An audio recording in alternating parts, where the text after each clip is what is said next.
হরে কৃষ্ণ। রাধে রাধে বন্ধুরা, আজকের ব্লগটা সকালবেলা থেকেই শুরু করছি।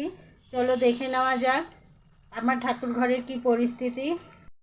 ওটা হয়ে গেছে, ভগবানের জন্য অল্প একটু অন্ন করে নিয়েছি আতবের, কারণ আমরা তো সিদ্ধ চালের অন্ন খাই, তো আতবের অন্নটা করে নিয়েছি। এদিকে সোয়াবিন আলুর তরকারি হচ্ছে, আর এদিকে হচ্ছে লাউ ডোগা আলু কোয়াশ দিয়ে একটা তরকারি করেছি। ওইদিকে প্রেসারে ডাল হয়ে গেছে, আর সোয়াবিনটাও আর একটু হলেই হয়ে যাবে। তো এবার ভগবানকে চলো ফুল তুলসীপত্র নিবেদনটা করে নিই। বন্ধুরা, এদিকে বাল্যভোগ দিয়ে ভগবানের অভিষেক করিয়ে নিয়েছি, এদিকে নিয়ে এলাম। হরে কৃষ্ণ, রাধে রাধে বন্ধুরা, আজকের ব্লগটা সকালবেলা থেকেই শুরু করছি।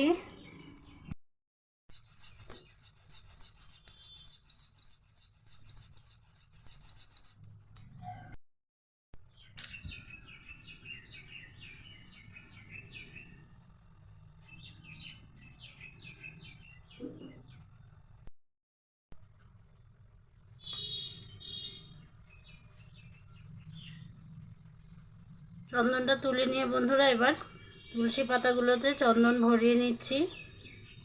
এভাবে চন্দনটা লাগিয়ে নিলে ভগবানের চরণে দিতে সুবিধা হয়। আর চন্দন পাতার উপরে তুলসী পাতাগুলো দিলে ওই ফুলটা, চন্দন পাতার ফুলটা তো আরও অন্যান্য ভগবান দেবতাদের দেওয়া হয়, গুরুদেবকে দেওয়া হয়, ওরা তো তুলসী পায় না, সেই জন্য আমি তুলসী পত্রটা চন্দন পাতার উপরে নিই না। এভাবেই একটা এক্সট্রা বাটিতে আমি তুলসী পত্রগুলো নিয়ে নিই। গাছে দেখো কী সুন্দর মঞ্জরি সহ তুলসী পেয়েছি, সেটাই ভগবানের জন্য চন্দন মাখিয়ে নিচ্ছি সুন্দর করে।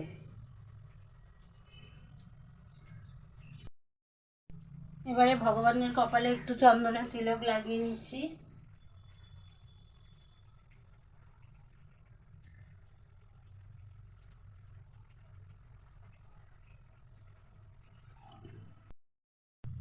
এবারে সবার আগে গুরুদেবকে ফুল দিয়ে নিব। অজ্ঞান তিমিরান্ধস্য জ্ঞানাঞ্জন শলাকায় চক্ষুরং মিলিতং যেন তস্মৈ শ্রী গুরুবে নমঃ। সব ভগবানকে ফুল দিয়ে নেব।